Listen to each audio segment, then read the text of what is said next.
Hello, hello. How are we all doing? Sarah here on this very drippy, cold, wet November, the end of November, last day of November. Gosh, 2025. Where's this year gone? Mental. If you're welcome, very welcome to this channel if you're new here, and very welcome to those that have been before. Nice to see you. Please like and subscribe. And today I thought we would talk about the Weaver's Oracle. So by Carolyn Hillier, created from paintings and mythical tales by Carolyn Hillier, Weaver's Oracle, Journey Cards and Travel Guide. So it's a deck I have been looking at for a very long time. It's always been in the back of my head, and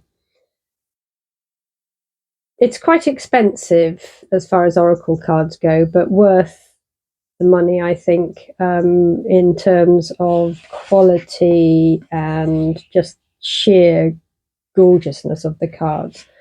It comes in this box, and she includes some cards and various other bits and pieces in there as well, which is nice. The cards come in a hand-sewn pouch, and with it you get a travel guide, what she calls a travel guide, this really nice spiral bound book, published by a small printers in Devon, I believe. Doesn't actually say, which is, it's really nice because so they use recycled paper and card. Lower Merrypit Farm in Dartmoor, Devon. So it's a really nice book full of words. Each card has a double-sided page where she explains the mythology behind them. And I'm not going to do a walk through the deck because there's loads of other people on YouTube that have done that, and that's not why I'm here today, really. But I'll just show you. That's the back of the cards, and then it's just full of these very beautiful matte finish, really nice card stock images of her paintings. And it's kind of based around crone energy, elder energy, and the wonderful wisdom that people of a certain age carry.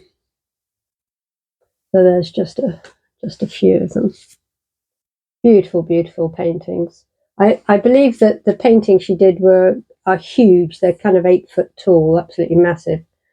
But the reproduction onto cards is stunning, you know, really lovely. No blurry lines or anything. It's just beautiful. So you can see what it is that each of the elements within the cards are shown really clearly. Some of them, I wouldn't say scary. A lot of people say that they're challenging images. I don't find they are. I think, you know, it's just as you get older, one tends to lose inhibitions as far as what looks good and what doesn't look good. You know, as you get older, you don't really care. And I think that's what these cards are showing, is that, you know, the energy within the elders is just wild. You know, we lose all kind of inhibitions as far as, you know, needing to look a certain way, I think. Anyway, those are the cards. And I've only had them a short while, so I haven't really got into working with them, you know, a great deal at the moment. I'm just pulling a card a day. And I have to say, and I don't know whether anybody else feels the same, you know, if you've got this deck, so I find them challenging as far as oracle cards go. I'm finding it difficult to work with them because they're not really, they're not like any other deck in so much as that, you know, one would choose oracle cards over tarot cards, for example, to give an overall energy or something, or an answer to a specific question, or some kind of guidance. And I don't feel this does this. What she's set out to do is to talk you through the mythology that came to her as she was painting. So as she was painting these really lovely cards, so the mythology and the archetype and what the weaver in this case was, what she was about, how she lived, how she walked through the world. And so I don't feel they kind of answer a question, because I've tried using them like that. I've, you know, posed a question and then drawn a card, and I haven't felt it's given me a clear answer. And maybe that's the point. Maybe, you know, you're supposed to sit with them for a long time. But what I did find is that yesterday I was feeling really, I don't know quite how to describe it. I was kind of at a low point, really. I was feeling frustrated. My heart was, it was aching, for nothing I could put my finger on, really. It was just, it felt heavy and overwhelming. The day felt overwhelming. You know, Mum was being quite difficult, and I was struggling to cope with her, and I was feeling quite kind of bogged down with everything, and you know, physically I could feel my heart was feeling overwhelmed by the situation. So I went for a Raffy walk, and I went a little bit further afield than I normally do, just because I felt I needed to break that energy. It was kind of quite dense. So I got in the car and we went, you know, a little way up to the other end of the village, and did a walk through the woods there. And it was raining quite heavily, and I was walking along the stream, and it was a real rushing torrent. And I just, you know, I just said to the water, "Oh, just take this pain, these tears, not tears because I can't cry." I'm not a crier, and maybe that's half the problem. You know, when I feel overwhelmed, it just kind of builds up inside me sometimes. And I started singing a medicine song that I wrote and had forgotten about a long time ago. And a colleague had reminded me of it only fairly recently. And I thought, oh yeah, I'd forgotten about that song. And so I started singing it, and it was about the water and taking away heaviness. And it was about how my drum carries my prayers, and my drum sings to the wind and it sings to the rain. And that really, I just sang it over and over again, and that really kind of cracked open a doorway, if you like. I did start crying, and it didn't come in torrents like the water rushing down the thing, but it actually, there was a release there. And I'm not very good at kind of sobbing for hours on end, but it was definitely a opening of a doorway. And I carried on singing the song, and it kind of just filled the water as it was going past, and it filled the trees, and it filled my soul, and it filled my heart, really. And I felt 100 times better having sung it and walked through the trees than I did when I first set out. And when I returned home, I was able to be in a different headspace, really. And Mum had kind of calmed down, and I just kind of got on with the day. And I sat down in the evening and I thought, okay, well, I'm going to pull one of these cards. And I pulled the Knight, which is the crone of doorways. And she is about how we hold songs to move us through doorways. And the mythology behind it is really lovely, in that she has a crow that sits with her, and the skull is of a horse's head, and she moves through the winter silently, quietly, but there's this song that kind of keeps coming to her, and it's through this song that she's able to pass through doorways.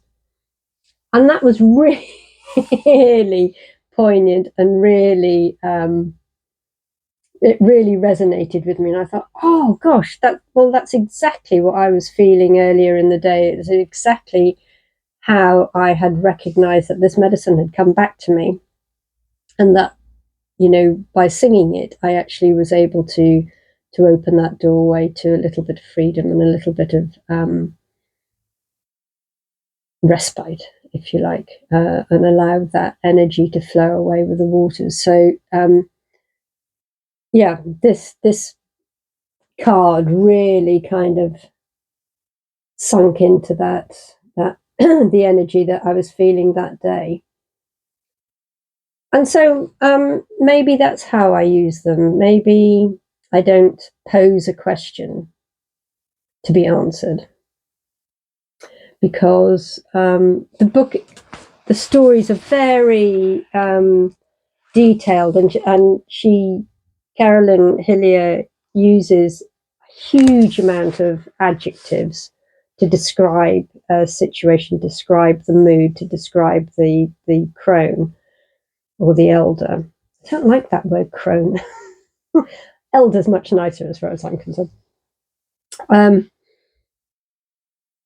And sometimes I felt I was getting lost in the words, in the construction of the words and the description of the words, that I was losing the overall energy, if you like. I mean, it's beautifully written, don't get me wrong. It's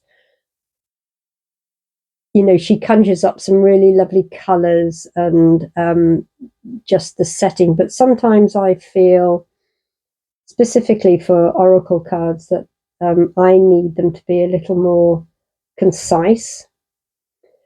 So what I found I did, certainly with this one, Knight, is that I read the last bit, which is the section she calls her cloth, which kind of gives an overall energy of the thing. And I found that by reading that first and not getting bogged down with the mythology beforehand, I was much more able to ascertain what this crone of doorways was talking about. And she's very much an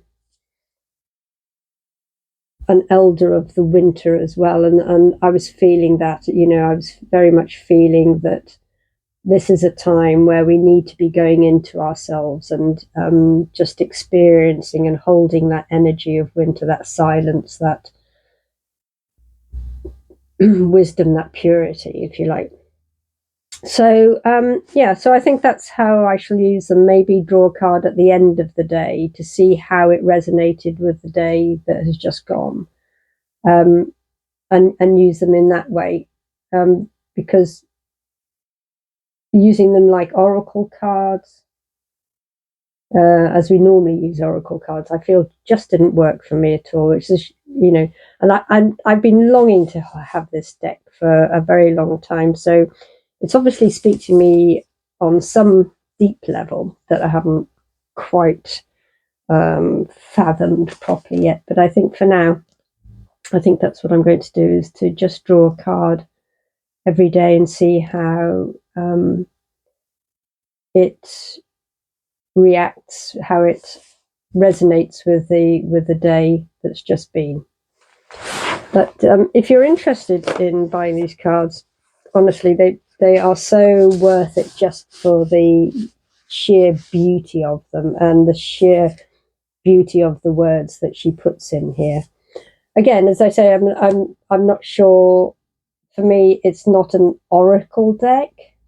I think kind of that word oracle. I don't know. It just doesn't sit very well for me in this situation. And maybe she could have just called it Wisdom of the Weavers or something like that, which is, a slightly different connotation. But beautiful, beautiful cards. And, even I know a lot of people have said that they don't resonate with them. But even if you don't, you could turn these into the most stunning pictures, by framing them in groups, perhaps. But lovely, lovely cards. And I will persevere with them and see how they turn out. But yesterday, this card really captured the energy I was in and spoke to me about medicine songs and soul songs and how they do indeed open doorways for us to move through into a better energy. Okay, well, the sun's come out, so I am going to go for a walk with Rafi. Wishing you all a very lovely Sunday, and please give me a like and a subscribe. Thank you so much. Bye for now.